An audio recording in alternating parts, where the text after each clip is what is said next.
Muchísimas gracias. Les doy un agradecimiento muy especial por haber invitado a este ciclo de charlas Bioética en el mundo actual a Federico Falcó, Luis Marinaro y Florencia Pietroni. Y bueno, continuando con este ciclo, voy a comenzar mi disertación que llamamos Naprotechnology, la verdadera reproducción asistida. Queremos transmitir la idea de que la fecundación in vitro suplanta la reproducción humana, pero no cura la infertilidad. Sabemos que la patología de la infertilidad hoy en día está cobrando cada vez más víctimas, es multicausal, y la Naprotechnology ofrece un enfoque diferente. Es una tecnología diagnóstica y terapéutica al servicio de la procreación natural, que busca las causas y trata esos obstáculos que se presentan a la fertilidad para que después los matrimonios puedan lograr la fertilidad de los hijos en forma natural. Entonces, para enfocar, digamos, para dar un enfoque a esta charla de la Naprotechnology, quería comenzar recordando algo que ya se mencionó, ¿no? De que este ciclo de bioética en el mundo actual se organizó por los 50 años del uso del término bioética, que comenzó a ser utilizado en 1970 por Van Rensselaer Potter en Wisconsin, que él pretende crear una disciplina puente, ¿no?, que integre la biología, la ecología, la medicina con los valores humanos, y también fue utilizado por Helliger en Georgetown, un médico especialista en ginecología obstetricia, justamente colega, que él es un investigador distinguido en el estudio de la fisiología del feto. Justamente él fundó el primer instituto universitario de bioética, que es conocido como el Instituto Kennedy, para el estudio de la reproducción humana y la bioética. Entonces, esta bioética, de la cual hoy estamos celebrando estos 50 años, se caracteriza por la interdisciplinariedad, pero siempre tratando de tener la ética como eje. Entonces, también voy a encuadrar esta disertación dentro de lo que es la bioética personalista, de las cuales los principios fueron descritos, delineados por Monseñor Helios Grecia, que ya estos principios fueron mencionados por el doctor Jorge Nicolás Laperrière en su primera charla de este ciclo, Hacia dónde va la bioética, pero por la importancia quiero volver a destacarlo. El primero, el principio de defensa de la vida física, ¿no?, que la vida corpórea es el valor fundamental de la persona y no se puede ser libre sin vida. Entonces, la vida humana es lo primero en la bioética. También el principio de totalidad, que remarca que la persona humana constituye una totalidad con el cuerpo, y de este principio de totalidad deriva el principio terapéutico, o sea que es lícito intervenir en una parte del cuerpo cuando no hay otra forma para sanar la totalidad del cuerpo, pero siempre y cuando la persona tenga el consentimiento informado y se cumplan los demás requisitos. También el principio de libertad y responsabilidad, responsabilidad frente a las otras personas, frente a sí mismo, a la vida de uno mismo, frente a la vida de los otros hombres y también de los demás seres vivos, de la ecología, del planeta. Y por último, el principio de sociabilidad y subsidiariedad, que incluye de alguna manera la solidaridad. Bueno, entonces, como dice el primer principio, ¿no?, lo fundamental es la vida humana y a eso nos dedicamos. Eso es lo que trata la naprotecnología, sobre cuidar la vida humana y tratar de traer vida al mundo y concretamente cuidar la fertilidad de la pareja, cuidar la fertilidad de la mujer. Esto fue delineado por todo un equipo que se desarrolla al Fertility Care, cuidado de la fertilidad, del cual nuestro centro, iCare, es miembro de este grupo Fertility Care a nivel mundial. Para comenzar a poder explicar lo que es la naprotecnología, tenemos que recordar lo que es la fertilidad. Entonces, para que un matrimonio sea fértil, hace falta que la mujer tenga, en primer lugar, a nivel del cuello uterino, algo denominado moco cervical, que es una sustancia que se encarga de la capacitación espermática. También es necesario que tenga un óvulo maduro, capaz de ser fecundado, que tenga indemnes el útero, las trompas, que tenga dentro del útero el endometrio bien preparado. Entonces, claro, siempre cuando hablamos de causas de infertilidad, estamos hablando de un montón de elementos que pueden estar dañados. Y en el caso del hombre necesitamos que pueda aportar el espermatozoide, el cual tiene que tener una forma adecuada, una motilidad adecuada, tiene que tener también un número adecuado. Y una vez que se unen este óvulo con este espermatozoide, entonces son capaces de dar una nueva vida, una nueva realidad, formado por el 50% de los cromosomas que provenientes de la madre, y el otro 50% de esa nueva vida son cromosomas heredados del padre. Entonces, la fertilidad no es algo fácil, es algo bastante complejo, y para poder entender tenemos que recordar un poquitito de cómo funciona el eje sexual de la mujer, que comienza en el cerebro. Entonces, vamos a recordar con este gráfico. En el cerebro se producen lo que se llaman las gonadotrofinas hipofisiarias, cuando comienza el ciclo de la mujer, que comienza el día 1 de la menstruación. A nivel del cerebro se produce una hormona que se llama folículo estimulante. Como su nombre lo indica, esta hormona estimula los folículos que están en el ovario. Entonces, en el ovario hay un montón de folículos que son como unas casitas, adentro de las cuales están los óvulos. Entonces, con esta hormona folículo estimulante, van creciendo los folículos dentro del ovario.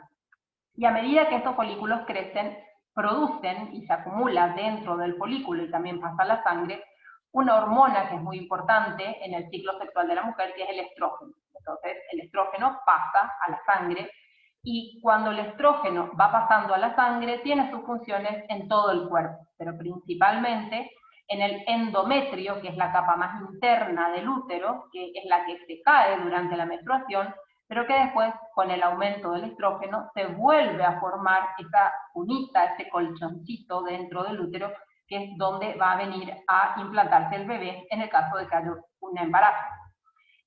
También, cuando el estrógeno está alto, a nivel del cuello del útero se produce este moco transparente, como una clara de huevo, que la mujer puede observar fácilmente al higienizarse a nivel de los genitales externos. Este moco hace posible que los espermatozoides sean capacitados, sobrevivan dentro del cuerpo de la mujer, esperando el momento de la ovulación. El moco se produce antes de la ovulación, ¿no? Inmediatamente antes del momento de la ovulación.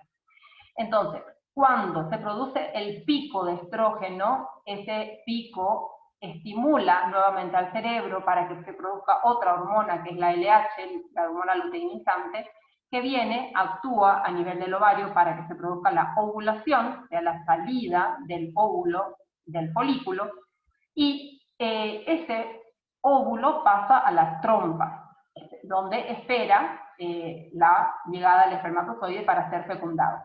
Pero mientras tanto, ese resto de folículos se transforma en lo que se llama cuerpo amarillo, que es un órgano productor de hormonas y produce nuevamente un nivel importante de estrógeno, pero sobre todo la progesterona, que es la hormona progestación, que es fundamental que se produzca en cantidad adecuada en esta segunda mitad del ciclo, después de la ovulación, porque ayuda a preparar el endometrio en calidad y también en espesor, con las arterias necesarias, como para que este colchoncito esté preparado para la llegada del embrión. Entonces, cuando la mujer se observa, esto es una planilla del modelo Creighton, método de la ovulación, cuando la mujer se observa, puede ver, ¿no?, que en los primeros días del ciclo tiene el sangrado menstrual, después a veces tiene unos cuantos días secos, y después puede empezar a observar este moco transparente que si nosotros vemos a través del examen ginecológico, vemos que el útero está abierto, el cuello del útero está abierto, y este moco cae, ¿sí?, chorrea, podríamos decir, y puede ser observado en los genitales externos. Entonces la mujer va notando todos los días que tiene moco, que son los días fértiles, y por eso tiene este dibujito de un bebé. Hasta que llega un día, que es el último día, que se observa este moco transparente, elástico, que da sensación de lubricación, y la mujer marca ese día como día pico. Posteriormente vemos que al día siguiente del pico, el cuello del útero sigue abierto, aunque ya exteriormente no se observa ese moco tipo pico, y en el cuarto día post-pico ya se ve que el cuello está totalmente cerrado. Entonces vemos que el cuello del útero juega un papel fundamental para la fertilidad, y sobre todo el moco juega un papel fundamental para la fertilidad. Cuando se estudia este moco en el microscopio, vemos, ¿no es cierto?, que en un microscopio óptico se ve así como en hojas de helecho, cristaliza como en hojas de helecho, pero cuando se ve con un microscopio electrónico vemos que este moco forma canales a través de los cuales van a ir nadando los espermatozoides. Y cuando vemos con un microscopio que muestra una imagen como en 3D, vemos como este moco fértil aquí forma, ¿no es cierto?, una estructura tridimensional que sería similar como a un panal de abejas, digamos, ¿no?, en los cuales cada una de las aberturas, cada uno de los canales, le permite ingresar a los espermatozoides que tienen una forma normal. Mientras que los espermatozoides que no son normales no pueden entrar. Y al mismo tiempo vemos que antes de que haya el moco tipo pico, antes de que haya el moco fértil, y también después, a nivel del cuello del útero se observa un moco que tiene una estructura que es como una malla que impide el acceso de los espermatozoides al útero. Por lo tanto, solamente en los días en los que hay este tipo de moco fértil, es que pueden ingresar los espermatozoides al útero, y solamente esos días son los días fértiles. Entonces, como decíamos antes, el óvulo, cuando se produce la ovulación, sale del ovario, es absorbido por la trompa, y generalmente en este tercio externo del útero, de la trompa, perdón, es donde se produce la unión del óvulo con el espermatozoide. Ingresa la cabeza del espermatozoide, donde está el material genético, a la zona pelúcida, y se une posteriormente ese material genético, dando origen a una célula nueva, totalmente nueva, única, que es un embrión unicelular. Ese embrión unicelular tiene las características de que es una célula que se autorreproduce, es una célula que tiene vida, y si uno estudiara los cromosomas vería que tiene cromosomas humanos. Entonces, como tiene movimiento y se autorreproduce, es un ser vivo, como tiene cromosomas humanos, es un ser vivo humano. O sea que es un ser humano, es una persona, por más de que tenga una sola célula en ese primer instante de la concepción.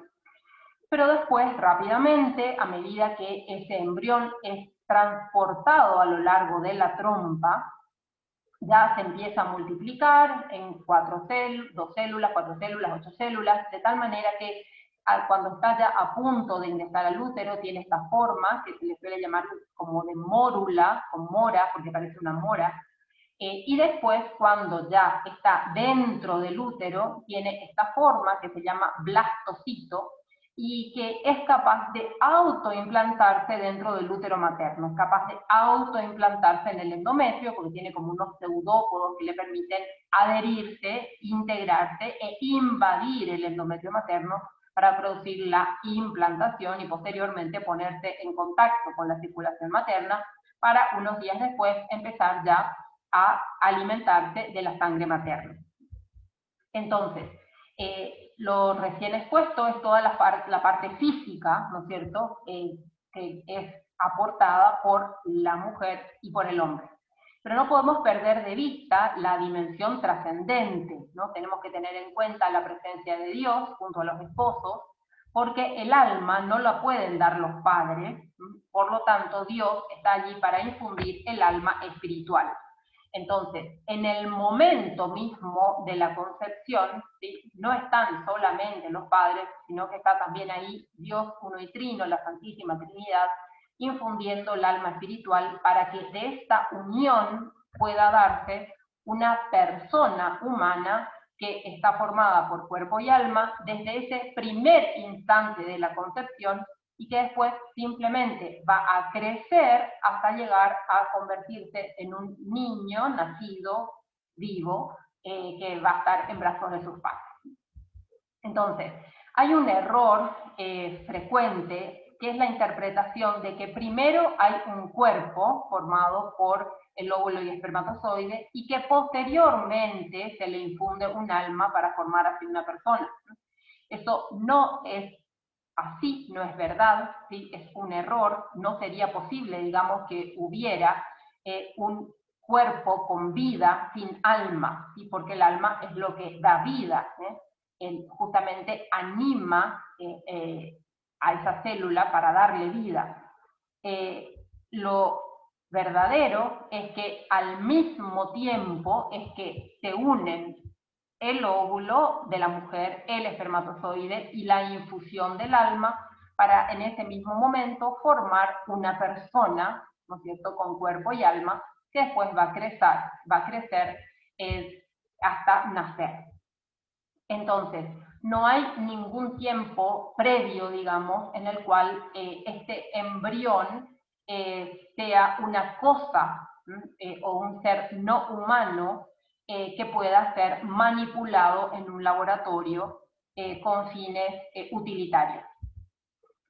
Entonces, si uno tiene una visión verdaderamente personalista de la sexualidad humana, esto exige el respeto por toda la persona y de hecho todo el desarrollo de la teología del cuerpo, la valoración de la sexualidad, ha representado como una revolución copernicana, ¿no? O sea, así como antes se pensaba que el Sol daba vueltas alrededor de la Tierra y después se describió que en realidad es la Tierra la que da vueltas alrededor del Sol, de la misma manera, por mucho tiempo, y todavía hoy, mucha gente cree que la sexualidad es algo que se basa y que gira en torno a los genitales. Sin embargo, la realidad es que la sexualidad es algo que gira en torno a la persona humana como eje, a esa totalidad formada por alma y cuerpo. Y no podemos perder de vista a la persona humana con cuerpo y alma cuando hablamos de sexualidad y cuando hablamos de fertilidad. Entonces, muchas veces se ha hecho hincapié en que la planificación familiar natural es un sistema católico de planificación familiar. Y esto, en cierta medida, es cierto, en cuanto que los fundamentos filosóficos y antropológicos de la planificación familiar natural fueron desarrollados en la Iglesia Católica por autores católicos. Tenemos como antecedentes al Papa Pío XI, que escribió la Casti Connubii, al Papa Pío XII, que ya en el discurso a la Unión Italiana de Obstetras Católicos habla de esto. También el beato Papa Pablo VI, hoy San Pablo VI con la Humanae Vitae, San Juan Pablo II con todo el desarrollo de la teología del cuerpo.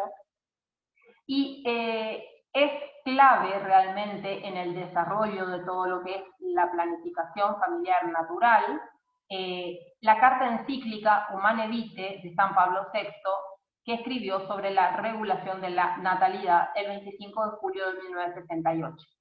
Hay un punto, el número 24, que se dirige a los hombres de ciencia, y dice: queremos ahora alentar a los hombres de ciencia, los cuales pueden contribuir notablemente al bien del matrimonio y de la familia y a la paz de las conciencias, uniendo sus estudios se proponen aclarar más profundamente las diversas condiciones favorables a una honesta regulación de la procreación humana.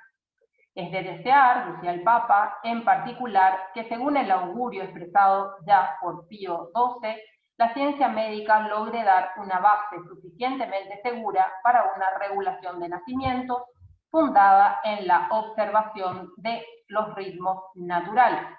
Y esto es lo que hoy realmente tenemos. De este modo, decía, los científicos y en especial los católicos contribuirán a demostrar con los hechos que, como enseña la Iglesia, no puede haber verdadera contradicción entre las leyes divinas que regulan la transmisión de la vida y aquellas que favorecen un auténtico amor conyugal. También San Juan Pablo II, en la exhortación apostólica Familiaris Consortio, en el punto número 32, en que habla de la visión integral del hombre y de su vocación, expresaba: aceptar el tiempo y el diálogo significa reconocer el carácter espiritual y a la vez corporal de la comunión conyugal, como también vivir el amor personal en su exigencia de fidelidad. En este contexto, la pareja experimenta que la comunión conyugal es enriquecida por aquellos valores de ternura y afectividad que constituyen el alma profunda de la sexualidad humana, incluso en su dimensión física. De este modo, la sexualidad es respetada y promovida en su dimensión verdadera y plenamente humana, y no usada, en cambio, como un objeto que, rompiendo la unidad personal de alma y cuerpo, contradice la misma creación de Dios en la trama más profunda entre naturaleza y persona.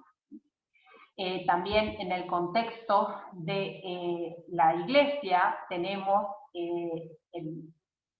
el documento precioso de San Juan Pablo II, la Evangelium Vitae, promulgado el 25 de marzo de 1995. También la Congregación para la Doctrina de la Fe publicó la instrucción Donum Vitae sobre el respeto de la vida humana naciente y la dignidad de la procreación, cuando el cardenal Joseph Ratzinger era el prefecto, el 22 de febrero de 1987, y posteriormente la Congregación para la Doctrina de la Fe publicó la instrucción Dignitas Persona sobre algunas cuestiones de bioética, publicado en el papado de Benedicto XVI el 8 de septiembre de 2008. Todos estos documentos son realmente fundamentales para un estudio integral de lo que es la sexualidad humana y la transmisión de la vida humana dentro de la pareja humana. Entonces, hoy en día estamos frente a una epidemia de infertilidad humana que tal vez sea consecuencia del mal uso de la libertad humana. ¿Por qué decimos que hay una epidemia? Bueno, la infertilidad es considerada un problema de salud que afecta aproximadamente 80 millones de personas en todo el mundo. Hay algunos autores que expresan que el 25% de los matrimonios tienen problemas de fertilidad, y tanto es así que se ha declarado el mes de junio como Mes Mundial de la Infertilidad, como una forma de concienciar a la población de la gravedad de este problema. En los últimos años se ha comprobado un aumento de la infertilidad de las parejas. Muchas veces uno se pregunta los motivos, ¿no? Tenemos una serie de motivos, acá voy a nombrar algunos. Por una parte tenemos los anticonceptivos hormonales, de los cuales hay muchas opciones, las píldoras anticonceptivas que se toman por vía oral, las inyecciones que se ponen por vía parenteral, los anillos vaginales, los parches transdérmicos, los implantes subcutáneos, también tenemos ahora un DIU que tiene una hormona, y también la píldora al día después. Entonces, todas estas pastillas o inyectables, o sea, los anticonceptivos hormonales, producen alteración del ciclo normal de la mujer, alteran el eje hipotálamo-hipófiso gonadal y alteran los niveles de estrógeno y progesterona. Por lo tanto, cuando una mujer utiliza estos métodos, va teniendo una alteración, ¿no es cierto?, de su eje genital, de su fertilidad, que en principio, se supone que debería ser transitorio, pero a veces no es tan transitorio y se prolonga en el tiempo. También están los dispositivos intrauterinos, el DIU, que produce una inflamación profunda del endometrio, que es la capa más interna del útero, donde tendría que implantarse el embrión. También aumenta el número de embarazos ectópicos y ya sea por la inflamación que puede llevar a una oclusión parcial o total de las trompas, o por las secuelas de los embarazos ectópicos, muchas veces lleva a la infertilidad. Tenemos las enfermedades de transmisión sexual, que sumado a la promiscuidad, de las cuales el condón no previene todas las enfermedades de transmisión sexual, vemos que hay un aumento en todo el mundo de algunas enfermedades, tales como la clamidia, la sífilis, la gonorrea, y también ureoplasma urolítico, micoplasma hominis. Son bacterias que pueden alterar internamente las trompas y produciendo secundariamente la infertilidad por oclusión o obliteración de las trompas. También las enfermedades de transmisión sexual pueden producir inflamación adentro del endometrio, que se llama endometritis, en las trompas, que se llama salpingitis, a nivel de los ovarios, que se llama ooforitis, o en toda la cavidad pélvica, que se llama enfermedad pélvica inflamatoria, en el cuello del útero, que se llama cervicitis, todo lo cual puede contribuir a la infertilidad.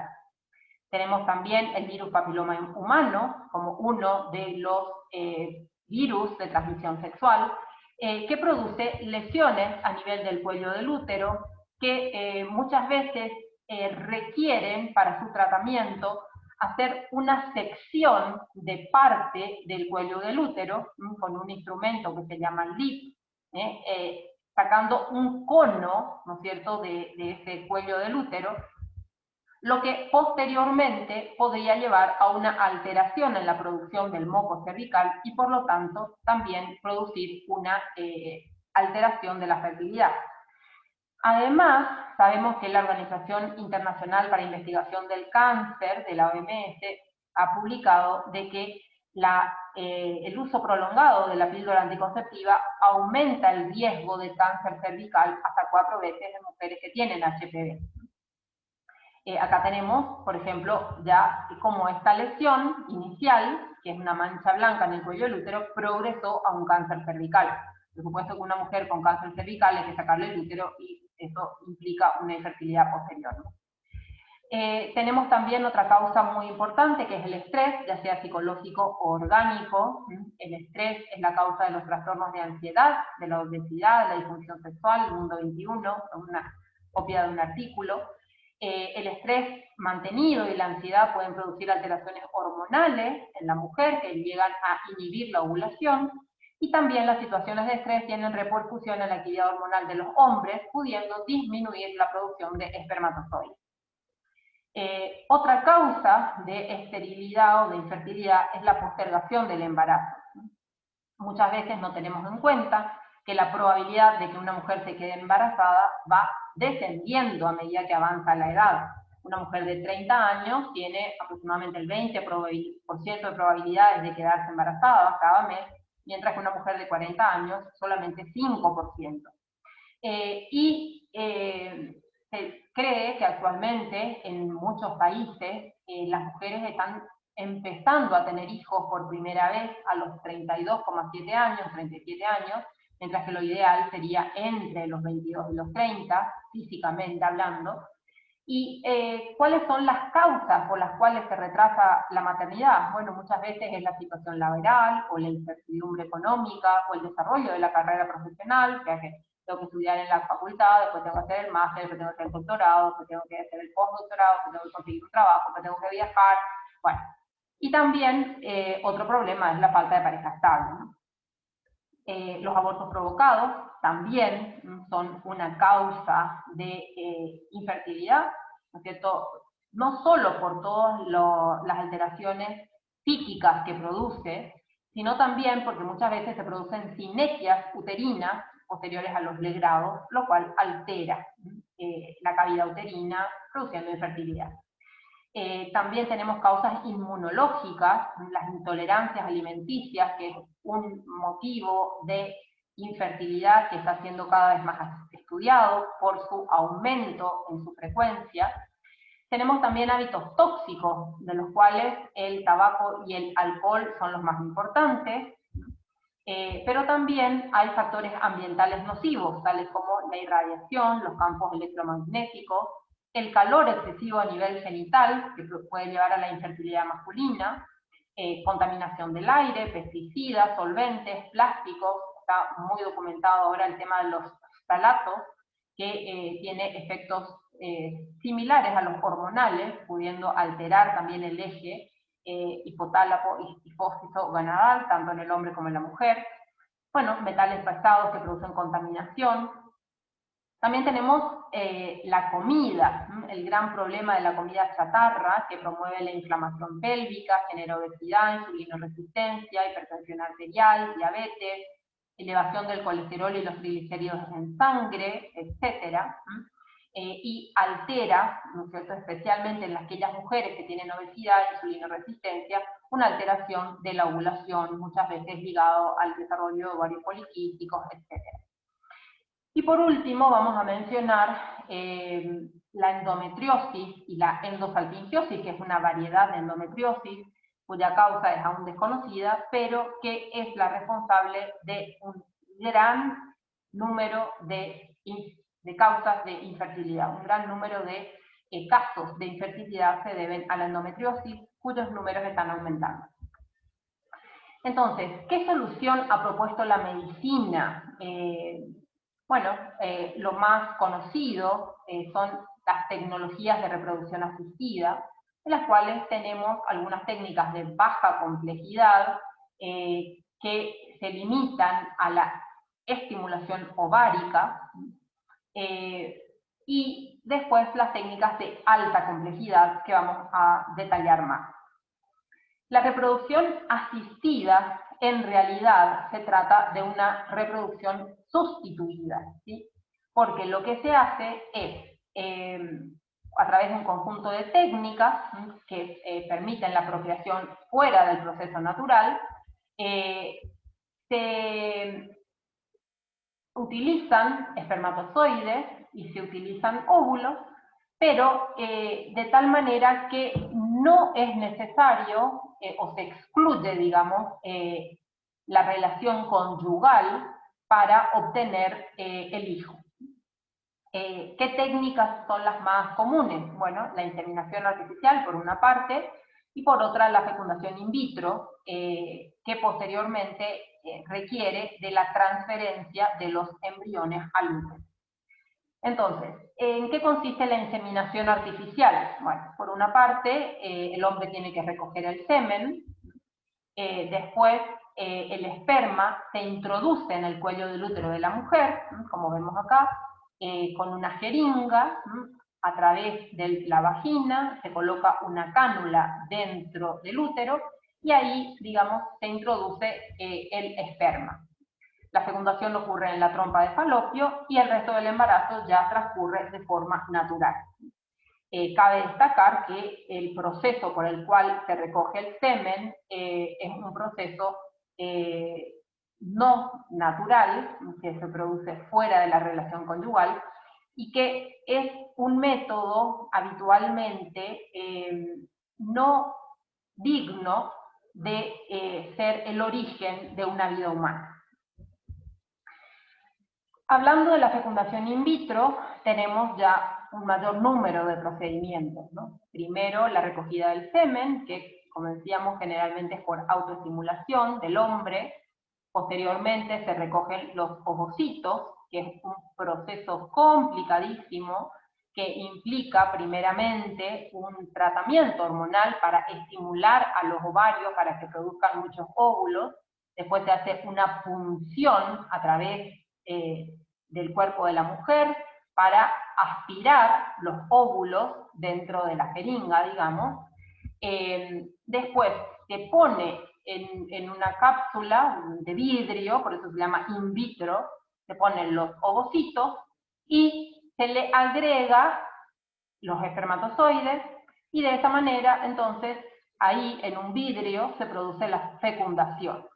Si se produce la fecundación, se forman los embriones, los cuales son sometidos a un proceso de control de calidad y también de selección, y aquellos embriones que pasan el control de calidad son nuevamente inyectados dentro del cuerpo de la mujer con una cánula. Y generalmente se hace la transferencia de 1 a 3 embriones a un útero. Y el resto del embarazo ya transcurre, digamos, de forma natural. Ahora, ¿cómo se determina la calidad embrionaria? Bueno, en el laboratorio hay algunos parámetros, productos de secreción del embrión, velocidad de división, etc. Pero convengamos que determinar la calidad de un ser humano es algo totalmente inmoral. Un ser humano no debería estar en posición de determinar si otro ser humano es de buena calidad, mala calidad, o mejor o peor calidad. Hemos tenido antecedentes de esto en los campos de concentración, ¿no es cierto? Y la humanidad ha tratado de superar este tipo de consideraciones respecto a la calidad de la vida humana con respecto a un semejante.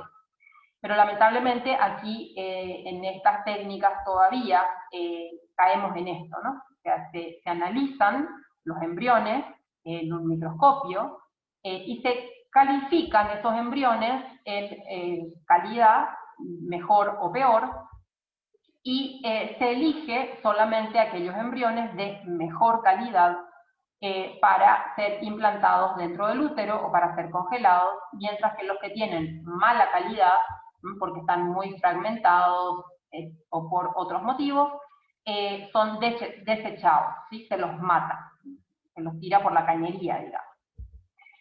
Entonces, entre los embriones que superan el control de calidad, algunos son transferidos al útero materno, pero si se lograron más de 3 embriones de buena calidad, a los demás se los congela. La finalidad de la transferencia múltiple, o sea, no decía, bueno, si lo normal es que una persona se embarace de un ser humano por vez, ¿por qué se le ponen 2 o 3 embriones? Bueno, la finalidad de esa transferencia múltiple es asegurar dentro de lo posible la implantación de al menos un embrión, porque se sabe que si se transfiere un solo embrión, la posibilidad de implantación es baja. Si se transfieren 2, sube un poco más. Si se transfieren 3, entonces hay la probabilidad de que se implante por lo menos uno de ellos, ¿no es cierto? Pero esto también nos muestra que al transferir 3, en realidad lo que se busca es que uno de ellos se implante y que los otros 2 se mueran. Más de 4 embriones no se aconseja transferir por todos los riesgos que conlleva el embarazo múltiple. Pero si se implantan todos, como los embarazos múltiples son de alto riesgo, en algunos países está permitido legalmente realizar una reducción embrionaria, que en realidad es un aborto selectivo de alguno o de algunos embriones. Esto es una ecografía en la cual se ve 3 embriones dentro de un útero. Esto también es una ecografía donde se ven acá 3 embriones dentro del útero. Entonces lo que se hace en algunos países es al embrión que está más cerca del cuello del útero, se lo aspira, matándolo, ¿sí? Directamente un homicidio de 1 o 2 embriones para que el que queda tenga más posibilidades de sobrevivir. ¿Cuál es el fin de los embriones congelados? Bueno, puede ser descongelarlos en el futuro y si superan un nuevo control de calidad, ser transferidos al útero de su madre. Pueden ser vendidos o regalados a otra mujer para que se le transfiera a ella. Como se suele decir, una donante dona el embrión y otra mujer es la receptora. Aunque esto se le llame así donación, en realidad generalmente se paga por todo esto. También esos embriones lamentablemente pueden ser utilizados para experimentación y muchas veces directamente son descartados cuando expira la fecha tope de congelación, porque los padres tienen que pagar digamos, para que el laboratorio mantenga congelados a sus hijos ahí en el laboratorio. Entonces, eso tiene un tiempo límite y cuando expira esa fecha tope, se descartan estos embriones, lamentablemente. Entonces, cabe una pregunta, ¿no es cierto?, que es fundamental desde el punto de vista de la bioética, y es que en el momento de la fecundación, que es la unión del óvulo con el espermatozoide, se inicia una nueva vida humana. Y sobre este punto hay suficiente evidencia científica que no da lugar a controversia. Entonces, uno se pregunta, ¿cómo es posible que aceptemos o que toleremos la manipulación y el homicidio de tantos seres humanos en todas estas técnicas de fecundación in vitro? Ya sea la fecundación in vitro clásica o la ICSI, que es la intracitoplasmática. Bueno, todo esto comenzó con el primer bebé de probeta, que fue en 1978, lo cual produjo un cambio brusco en la valoración del embrión humano y su estatuto jurídico, y también implicó la creación de una nueva terminología que permitiera justificar que se manipule o que se descarte la vida en la fecundación in vitro con embriotransfer y en otros campos de la medicina experimental y la investigación sobre embriones. Ante el nacimiento de Louise Brown en 1978, esta es Louise Brown cuando nació, la reina de Inglaterra creó en 1982 una comisión para el desarrollo de principios para la regulación de la fecundación in vitro y la embriología. Pero el comité fue presidido no por un médico, ni por un genetista, ni por un biólogo, sino por una filósofa, María Warnock, de la corriente utilitarista, discípula de Hume. Entonces, si uno conoce mínimamente la corriente utilitarista de la filosofía, ya puede saber en qué concluyó el informe. En 1984, el comité publicó su informe final, conocido como Informe Warnock, el cual concluyó que el embrión humano debe ser protegido, pero que la fertilización in vitro y la investigación sobre embriones sería admisible hasta el día 14 post-concepción en que se desarrolla la línea primitiva. Y lamentablemente este informe fue utilizado posteriormente para legalizar la fecundación in vitro con embriotransfer, y ese límite totalmente arbitrario de 14 días, o sea, ese día en que se desarrolla la línea primitiva dentro del embrión, tuvo más peso en la opinión pública y por supuesto más rédito económico que la voz de genetistas, médicos y biólogos, que incluso en el mismo informe Warnock expresaron, ¿no es cierto?, su opinión al respecto en contra de las conclusiones logradas por la mayoría, digamos, ¿no?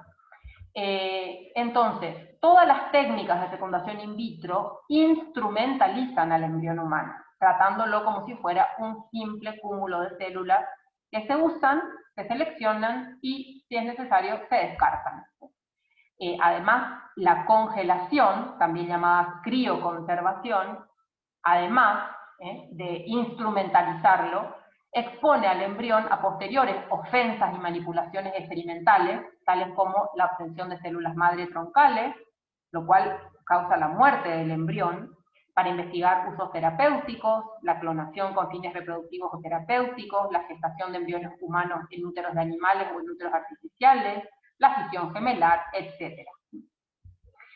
En la fecundación in vitro heteróloga, que heteróloga significa que se hace con espermatozoides u óvulos de un donante, o sea, supuesto donante, porque en realidad es alguien que vendió sus células germinativas, que vendió sus espermatozoides o vendió sus óvulos a una pareja, conlleva además las secuelas del secreto, ¿no? Sería una mentira oculta, porque como el niño ve las fotos de que la mujer estaba embarazada, ¿no es cierto?, su supuesta madre, no puede adivinar que en realidad la madre biológica es otra mujer que vendió su óvulo. Lo mismo con el padre, ¿no es cierto? Y además está la paternidad, maternidad anónima y sus consecuencias psíquicas, emocionales, etc. y el gran peligro de consanguinidad. Perdón. Porque muchas veces, ¿no es cierto?, con embriones que fueron obtenidos de una pareja en un procedimiento, uno de esos embriones se le pone a una pareja que va a tener un apellido, y otros embriones se le pone a otra pareja. O sea que esos bebés van a tener otro apellido, pero van a ser más o menos de la misma época, de la misma edad, van a vivir en la misma ciudad probablemente, y puede ser que lleguen a enamorarse y casarse, ¿sí? Y pueden llegar a ser incluso hermanos de padre y madre, o hermanos de padre, o hermanos de madre, ¿no es cierto? Y eso implicaría, ¿no es cierto?, toda una cantidad de riesgo de consanguinidad con todo lo que ya conocemos que lo implica. Además, la fecundación in vitro establece entre quienes realizan la fecundación y el que van a hacer una relación de producción de un objeto. O sea, es el resultado de una técnica, y ese niño, al ser, digamos, concebido, es privado de toda relación interpersonal, porque no es gestado en el cuerpo de su madre como fruto de una relación de amor y personal entre dos personas que están teniendo una relación conyugal, sino que es fruto de una técnica dentro de una cápsula de vidrio in vitro, ¿no es cierto? Y son totalmente expuestos a una cantidad de factores que podrían ser nocivos para el desarrollo de esa persona. Hay miles de embriones congelados de los que nadie se siente responsable y que, como decía, muchas veces al llegar la fecha tope de expiración son descartados. Y una persona resulta ser objeto producido por el trabajo del hombre en vez de ser fruto de un acto personal de amor en el que concurren funciones orgánicas, emocionales, sensibles y espirituales, ¿sí? El amor espiritual. Entonces, volvemos a recordar que una de las bases de la bioética personalista es tener en cuenta la responsabilidad ante los actos libres. Entonces, hay que sopesar y tener en cuenta todas las consecuencias de la fecundación in vitro. Entonces, ¿cuáles son? Bueno, por una parte, muerte de miles de embriones, ya sea porque no alcanzan la calidad suficiente para ser transferidos, o que se transfieren pero no logran implantarse, o que se congelan y al descongelarse ya no tienen esa buena calidad, o que se congelan con buena calidad pero después nadie los reclama porque los padres ya tuvieron el hijo deseado y ya no quieren volver a tener un segundo o un tercer hijo, entonces nunca los reclaman. El sufrimiento de las parejas sometidas al procedimiento, los problemas psíquicos y psicológicos en los hijos que logran sobrevivir y que después se saben fruto de una relación objeto utilitario en el momento de su concepción. ¿Qué otras consecuencias? Bueno, el riesgo que implica esta estimulación ovárica para la salud de la mujer. Hay un cuadro sumamente grave que se llama hiperestimulación ovárica, que tiene incluso riesgo de muerte. Y muchas veces a las mujeres no se les informa de esto. Recordemos otro de los principios de la bioética personalista, que es el principio de totalidad y el consentimiento informado que deberían tener todas las mujeres al ser, digamos, expuestas a una terapéutica de este tipo. Además, el riesgo que implica la gestación múltiple para la salud de la mujer. O sea, uno al ver simplemente estas imágenes de madres de septilizos, octilizos, puede ver lo altamente anormal que es esto y el gran riesgo que implica para la salud de la mujer. Además, el riesgo de enfermedad y de muerte para los bebés sobrevivientes. Acá tenemos trillizos, cuatrillizos. Como decía antes, generalmente en la fecundación in vitro con transferencia de embriones se transfieren solamente 1, 2 o 3 para evitar este riesgo de cuatrillizos. Pero cuando se hace, por ejemplo, una estimulación ovárica y posteriormente una inseminación artificial, no se puede medir el número de embriones que se forman. Entonces, muchas veces hay cuatrillizos o quintillizos o sextillizos o septillizos e incluso octillizos, con el altísimo riesgo de enfermedad y muerte que tienen cada uno de estos niños, que generalmente tienen secuelas graves, gravísimas. Entonces, la fecundación in vitro realmente es un experimento. O sea, los experimentos con ratas de laboratorio y otros animales de ciclo vital breve, cuyo origen es la fecundación in vitro, señalan que en etapa adulta hay anomalías morfológicas y de comportamiento. En los seres humanos no sabemos qué pasará, porque el primer experimento de fecundación in vitro, que está todavía en fase de ejecución, solo lleva 42 años. Y los niños que fueron nacidos por técnica ICSI, la inyección intracitoplasmática de gametos, el de mayor edad tiene solamente 22 años, y los niños frutos de la técnica de vitrificación, el de mayor edad solamente tiene 13 años, o sea que estamos todavía en fase de experimentación. Hay un artículo publicado en Human Reproduction en el 2011 que dice claramente que los niños nacidos de técnicas de reproducción artificial son fenotípicamente, ya que externamente, y bioquímicamente diferentes de los niños concebidos de forma natural, pero los mecanismos que conducen a estos cambios no han sido todavía dilucidados. Bueno, acá tenemos, por ejemplo, a Louise Brown, que fue la primera bebé de probeta, que, como les comentaba, nació en 1978, hoy tiene 42 años. Esta es una foto de esta mujer a los 25 años de edad, y podemos ver que fenotípicamente realmente no tiene unos rasgos muy naturales, comunes. Bueno, muchos se preguntan con respecto a la reproducción asistida, si es la única alternativa. Acá voy a mostrar algunas preguntas que están en el libro Llaves de Bioética o Claves de Bioética, que se repartió a los jóvenes en la JMJ de Río en el 2013. Y ahí dice, en caso de esterilidad, ¿la reproducción asistida es la única alternativa? Y la respuesta es que no. Dice, la reproducción asistida da respuesta a la infertilidad sin curarla. Sin embargo, la medicina puede tratar cierto número de causas de infertilidad. Hay diferentes técnicas que ayudan a procrear. El método Billings, que aporta un mejor conocimiento de los ciclos de fecundidad. La naprotecnología, que recopila todas las disciplinas vinculadas con la procreación, o sea, observación de la propia fecundidad, tratamientos médicos, intervenciones quirúrgicas, y que tiene tasas de éxito superiores a los de la reproducción asistida.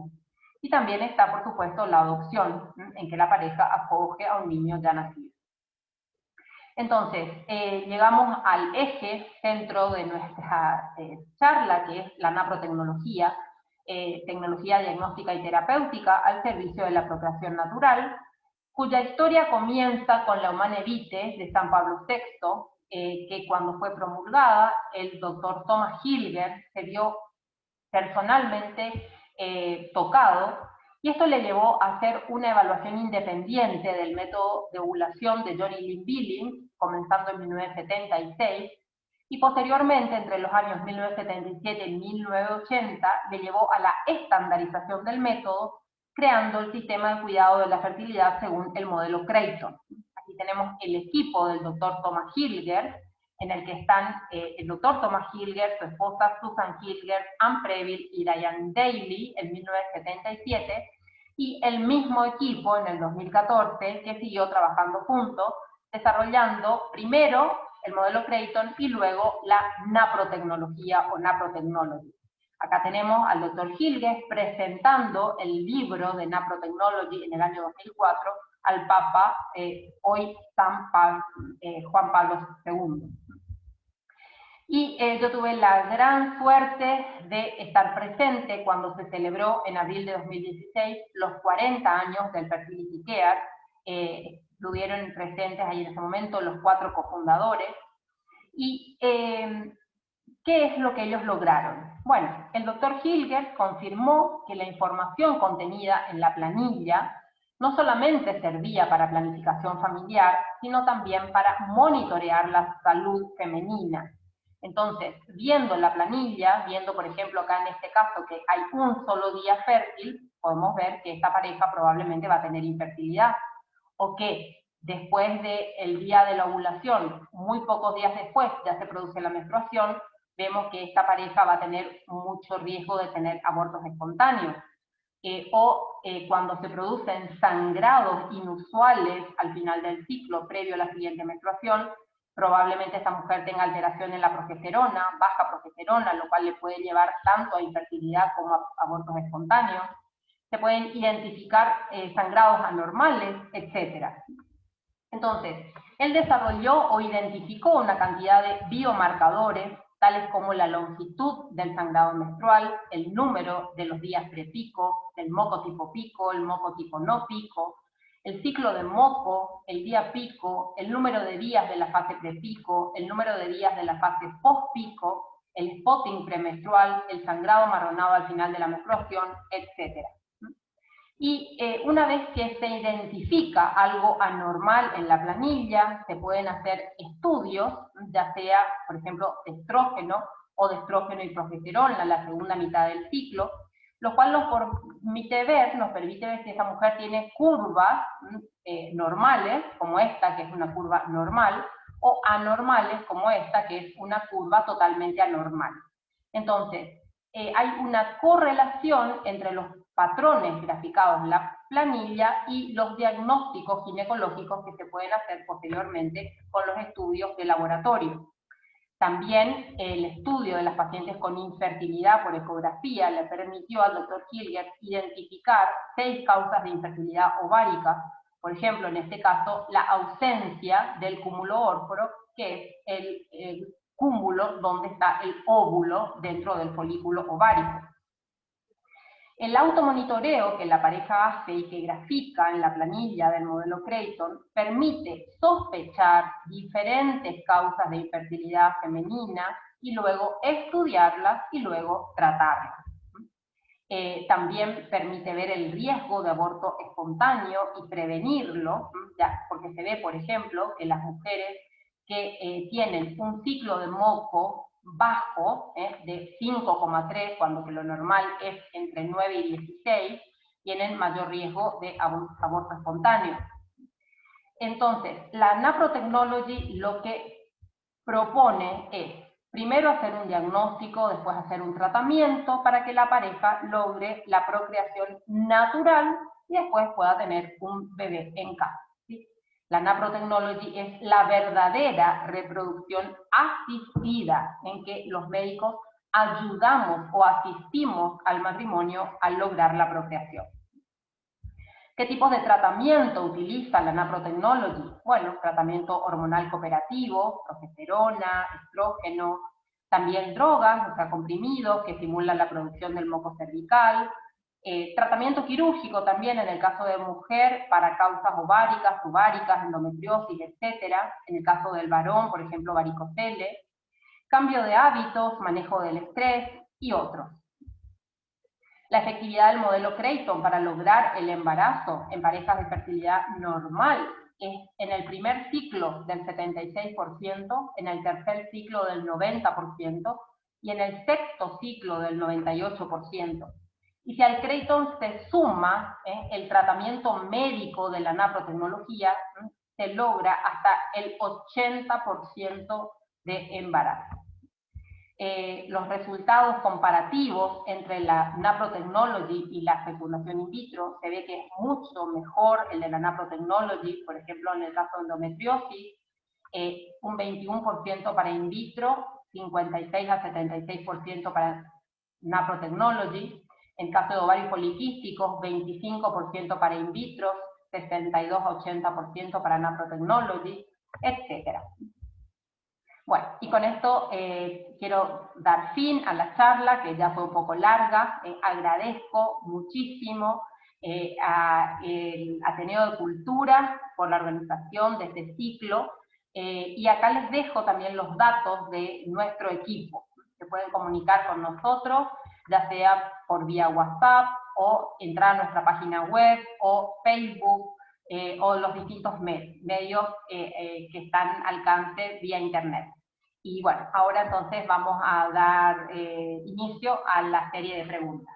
Muchas gracias a todos por estar aquí, por acompañarnos y por su atención.